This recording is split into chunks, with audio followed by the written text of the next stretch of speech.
So the Speedsaw is doing a nice job picking off some drones in transfer.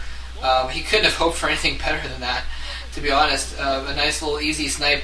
He's got a Dark Templar in the next, in another spot to make sure that Hoejja doesn't expand there. Although Hoejja will probably be expanding along the bottom of the map. Lately, I've been seeing Zerg players on this. What they'll do is they'll put lurkers and stuff in the choke point at about the 6 o'clock position, and then take more bases there, like the mineral only, and then the gas on the bottom right there. We are seeing Hoejja go with mass mutas after all, massing up a bunch of mutas. Now, he may not go for a major attack with these. It's going to be hard for him to pull off. He may use those mutas to try and go in and pick off the High Templar before attacking with a larger army of Hydralisks and lurkers. But he is going to go for at least some harassment here on the main base there. Or maybe he's going to try and, if he can find those zealots, that'd be good. Oh, the single zealot picking off the drone that was going to build another base for Hoejja, so he still kept the 3 bases. And Jangbi, meanwhile, is going to try and pick up his 3rd base as well. So, yeah, Jangbi with plenty of cannons in his main, as well as several Dragoons to back up as well, and a couple High Templar. He's going to be plenty prepared to protect his main there. Yeah, Jangbi is pretty well defended in general. He's even going to fall back and try and defend this 3rd base. He knows that's more of a target now. That 3rd base is going to be more of a target.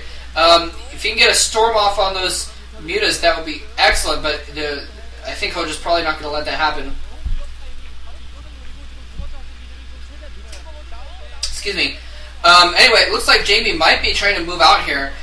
He may be moving out just to try and put some feelers out, see what kind of army is out there, try to engage so he can buy time for his 3rd base to get up in the top right position, which would be a smart move to do. He wants to try and get that base up.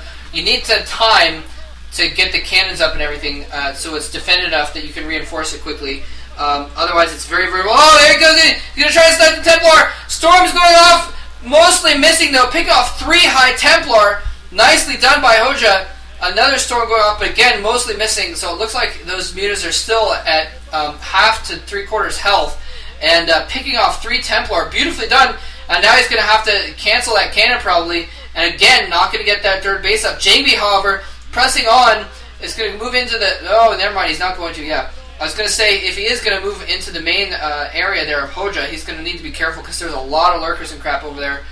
So he's going to be forced to patrol around. I'm surprised that he didn't just keep his main army up in the north to protect his base while he was putting up cannons and stopping these 4 Zerglings from coming in and polishing off the pylon that was there.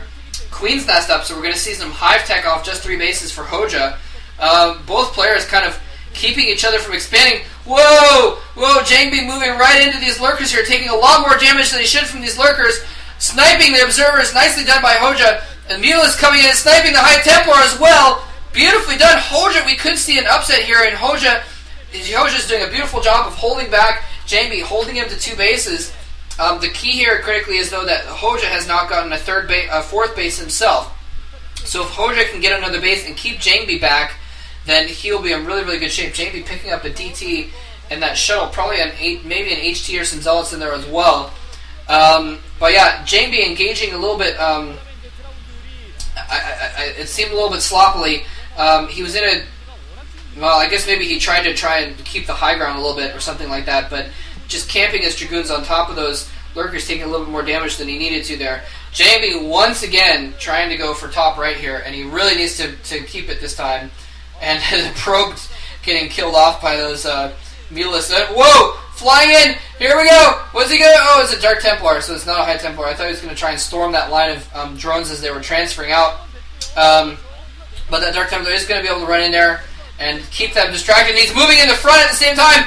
Use your storms! Nice storm going off on the Zerglings. Does not hit the lurkers, though, but he's got enough Dragoons he can deal with the lurkers. The Hoejja's trying to bring back his lurkers from the side to try and deal with this. I don't think Jangbi has enough to deal with this. Beautiful storms, though, right on the path of all those units. He's got a lot of Dragoons. Zealots having to fall back a little bit, but those Zerglings can be able to take care of the Zealots, and he's going to need to fall back. He's got way too many units. Whoa! Look at that. That's like one of those panic situations when you're a Zerg player. You panic, and oh, he left the Dark Templar alive. He didn't have any observers.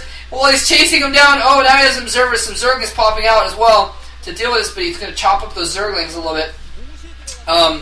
But yeah, just too heavy on the what was I going to try and say? Too heavy on the Zerglings. Oh yeah, it looked like one of those situations where, when you're playing Zerg and you realize there's too much crap in your base, you just go, oh my god, and just like that, in the exact tone, and you just build a bunch of Zerglings, and wow, Jangbi doing a ton of damage with these Dark Templar, actually losing his new expansion though at the same time to a group of Zerglings and an unobserved lurker, but killing off some drones at the same time, so he isn't quite out of it. He would have been if Dark Templar's going to go down. Too many Sunks, too many Overlord singular. Anyway, what was I saying?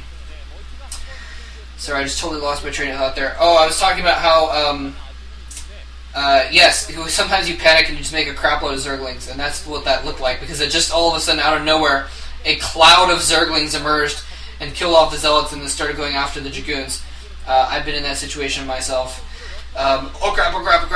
Just build a bunch of Zerglings. Anyway, a lot of Scourge out as well, so it looks like Hoejja is going to make up for the mistakes that Great made, or learn from the mistakes that Great made, and do some observer sniping to make his lurkers more effective there. Since that really would have done Great a lot of good if he'd been able to do that. Would have been able to buy a lot of time. And Hoejja's going to try and do the same thing here. He's got a lot of Scourge out. And also for shuttles, Scourge work on shuttles too. That could be a good thing. I don't think he's quite in a position to see that shuttle though.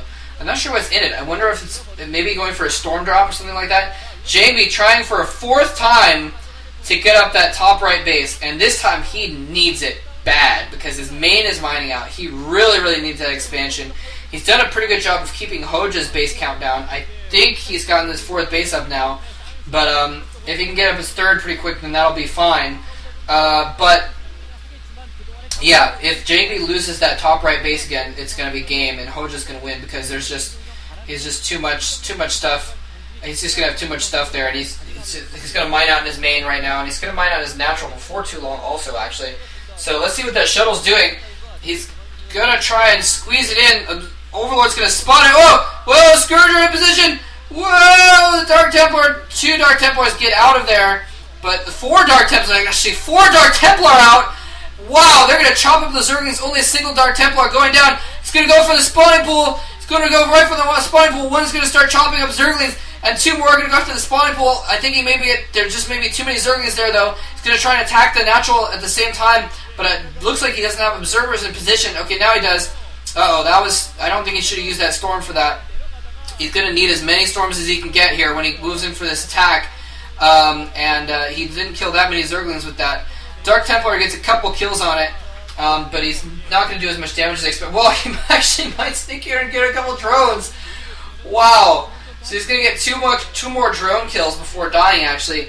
Not quite worth the 4 Dark Templar in a shuttle, though. Ow. Those Dragoons just got really smashed there. Now here he comes. Here he's moving in, using his storm, storming thin air with a couple storms there. Now he gets some good storms off on those lurkers there. But now a ton of cracked Zerglings coming into that top right base. They're going to kill off in just absolutely record time. Cracklings are so good against buildings.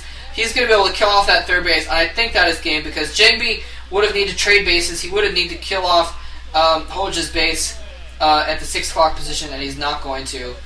He doesn't quite have the forces for it. And now his observers get sniped. He can't break through that army. GG coming from Jangbi. I have been proven wrong after all by complaining about KT not bringing out their big guns. It turns out their medium guns can shoot just as well and more accurately, sniping off the Titan Jangbi. Nicely done by Hoejja. Wow, he's been playing really well for KT lately. And really kind of overshadowing Luxury as the KT Zerg. So nicely done. Jangbi is going to go down. Let me check real quick. Next, Hoejja is going to be playing against none other than Fire Bad Hero. So we're going to see some fun TVZ action here. Fire Bad Hero's been playing a little bit down lately, but he's still very strong in TVZ. So hopefully that'll be a fun matchup. See you in Game 6. Take care. Thanks for watching.